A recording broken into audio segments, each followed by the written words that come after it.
Chers amis, Chag Sameach, nous approchons des fêtes de Shavuot et je voulais partager avec vous une réflexion sur Shavuot et notamment l'interpellation de cette fête. Cette fête en effet nous interpelle sur le rapport que nous pouvons avoir, nous, avec le monde que l'Éternel a créé.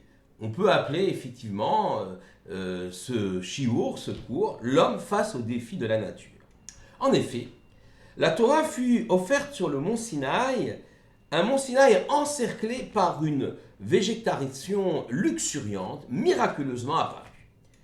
C'est pourquoi l'usage, le minhag, fut institué de décorer nos synagogues de végétaux. Et ceci, bien sûr, pose le problème de l'homme face à la nature. Il est marqué dans la Sidra de Bereshit, et l'Éternel Elohim prit l'homme et le plaça dans le jardin d'Éden pour le travailler et le garder, le Hovda ou le Shomra. Dès la création de l'homme, celui-ci fut donc confronté à son environnement. S'il est vrai que le jardin d'Éden est un lieu privilégié, il n'en demeure pas moins un lieu terrestre. Face à ce milieu, l'homme, le premier homme, Adam Arishon, doit savoir maintenir un équilibre. Mais il doit aussi travailler cette terre. Ainsi s'exprime le Havot de Rabbi Nathan. Rabbi Shimon ben Eliezer, c'est au chapitre 11, Rabbi Shimon ben Eliezer dit « Grand est l'ouvrage, la melacha, car même le premier homme n'a rien mangé avant de faire son ouvrage. Comme il est dit, il le plaça dans le jardin d'Éden pour le travailler et le garder. Et après seulement, il est écrit, de tout arbre du jardin d'Éden, tu mangeras. » Le Rav Baruch Halevi Epstein de Pinsk écrit dans son livre Torah Mima, « Nous avons ici une allusion claire pour tout être venant au monde. Ainsi, il faut profiter de ce monde, on peut profiter de ce monde, mais on ne peut le faire seulement après avoir apporté une contribution à l'établissement et au maintien de ce monde. » Ainsi, il cite la Gemara de Shabbat, 33b, sur le verset de la Sidra Vaishlach. Il campa en face de la ville. La Gemara s'exprime ainsi. Rav dit que Yaakov, notre ancêtre, frappa une monnaie pour les habitants. Shmuel, lui, affirme que Yaakov, notre ancêtre, y organisa un marché. Et Rabbi Yochanan pense qu'il y créa des bains. Tout cela pour être reconnaissant, pour que le patriarche Yaakov qui s'installe, qui campe en face de la ville de Shechem, eh bien, tout cela pour être reconnaissant envers l'endroit qui l'a accueilli. Ainsi, l'homme a une tâche à accomplir. Il doit modifier, construire le monde que l'Éternel lui a donné à gérer. Toutefois, comme l'exprime le verset de la Sidra Bereshit, il y a des limites. Il faut travailler ce monde, mais aussi le garder, ne pas le modifier, dans un sens contraire au projet divin. Et bien sûr, il sera totalement interdit de le détruire ou de le détériorer. Ainsi, la Torah porte-t-elle les principes fondamentaux de ce qu'on appellera plus tard l'écologie. Aucune espèce vivante, aucun environnement, œuvre magnifique de notre Créateur ne doit subir les outrages d'un développement humain anarchique. Mais quelle est la tâche de l'homme et comment peut-il y parvenir? Dans son ouvrage Da'at Tevunot, le Rav Moshe Chaim Luzzatto nous enseigne que le premier principe sur lequel repose l'édifice de ce monde réside dans la volonté suprême du Créateur de laisser à l'homme le soin de parachever l'œuvre de la création et par-delà même son propre être. Pour le Rav Chaim Friedlander, un auteur contemporain, dans son livre Siftei Chaim, il s'agit pour l'homme d'acquérir un srout, un mérite, dans le propre parachèvement de sa création. Ainsi, l'homme ne sera pas tel un mendiant qui reçoit tout son aide de l'Éternel. Il participera, même si c'est de façon infime à l'échelle du divin, mais il participera à sa propre édification.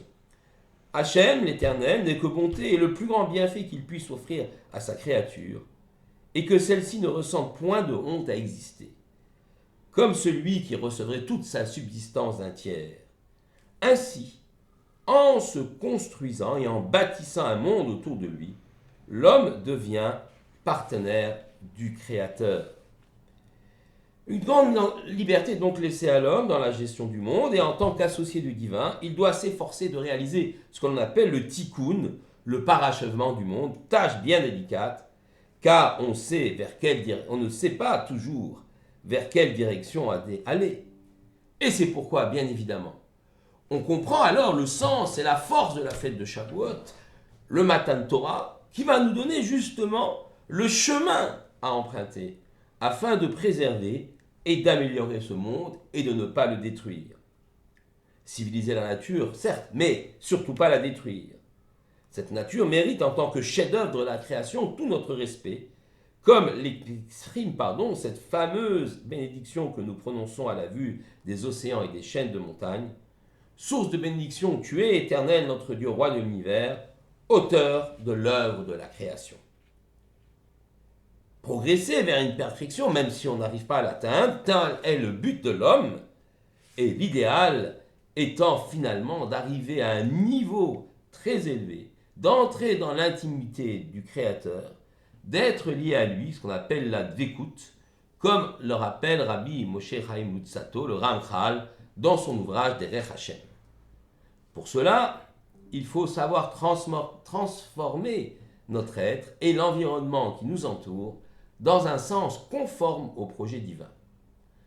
Si l'homme modifie les lois de nature, comme par exemple, on a vu le cas, on a nourri des vaches herbivores avec de la farine de viande, il est probable que cette nature-là, que ces lois soient bien vite déstabilisées et engendrent quelques dérèglements, et nous avions à l'époque assisté à la folie des vaches, la maladie de la vache folle.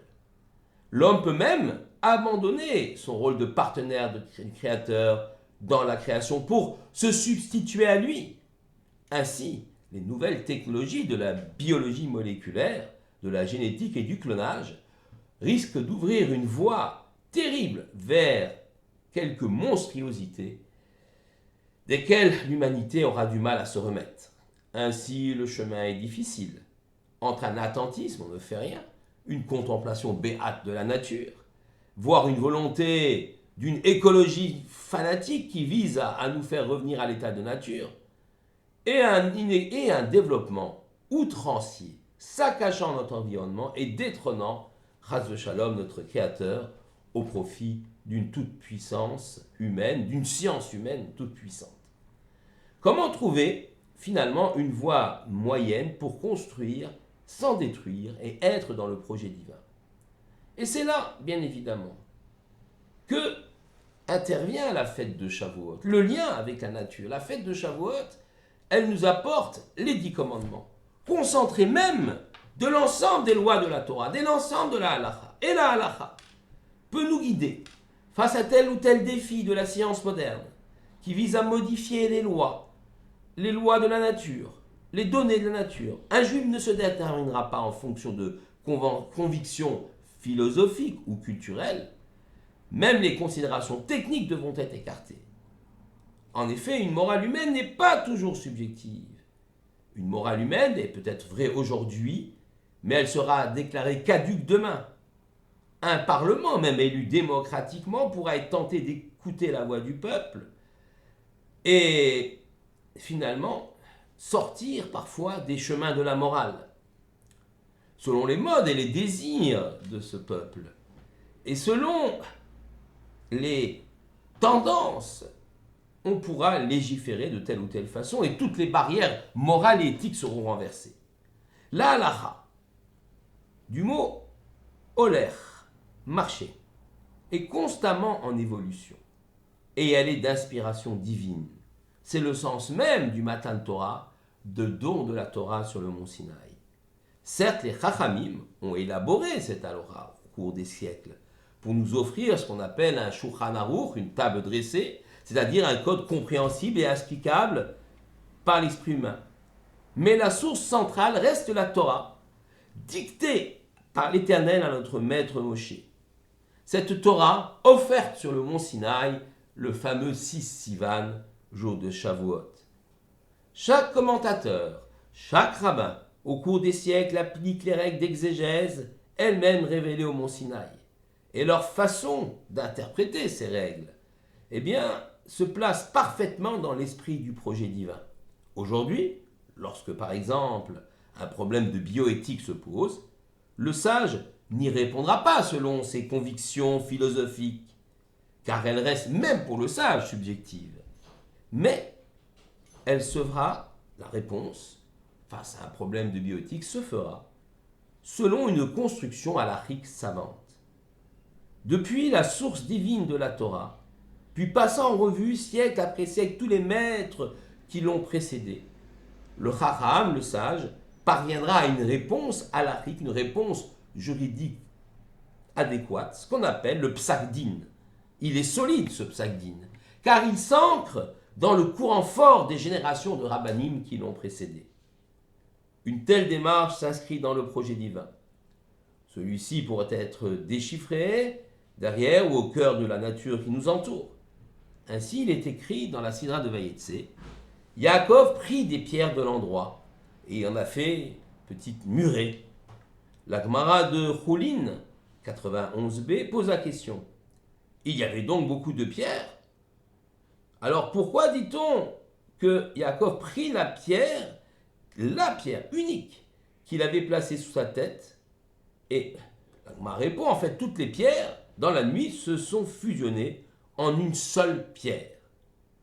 Le Rav Shlomo Yosef Zevin, dans son ouvrage La Torah Vela Moadim, explique qu'une seule pierre n'a de sens, qu'une pierre n'a de sens, comme une lettre de l'alphabet n'a de sens que si elle est associée à d'autres pierres. En effet, en assemblant une lettre toute seule n'a pas de signification, mais en assemblant les différentes lettres de l'alphabet, on obtient des mots, des phrases, des idées.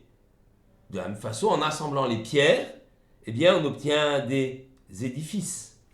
Yaakov a pris 12 pierres la veille, qu'il a mis ensemble. Le lendemain, elles avaient fusionné en une seule pierre. Bien sûr, le symbole est celui des 12 tribus, ne formant qu'un seul peuple, un peuple unique, mais l'idée est que, en assemblant différents éléments de ce monde, on puisse arriver à un ensemble cohérent. Le mode d'emploi, bien sûr, de cet assemblage, c'est la Torah que nous avons reçue au mont Sinaï. Et les éléments, les matériaux pour construire ce monde, ils sont là autour de nous. Dans ce monde, les traces de la présence divine sont partout présentes. Il revient donc à l'homme, face à ce gigantesque puzzle de l'univers, d'en assembler les pièces pour leur donner un sens. Il existe bien donc une cohérence dans ce monde, mais les éléments qui permettent d'établir cette cohérence sont éparpillés çà et là. C'est là le sens de la tâche, ou la tâche plutôt de l'homme. La tâche de l'homme est de rassembler ces différents éléments, ces différentes pièces du puzzle, et ainsi il verra le sens du monde. Il percevra au-delà l'éternel même qu'il a engendré.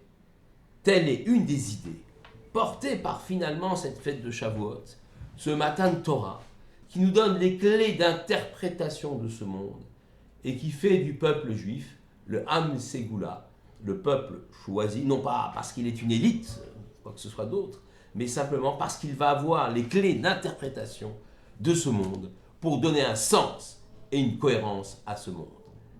Chag Sameach et Shabbat Shalom à tous.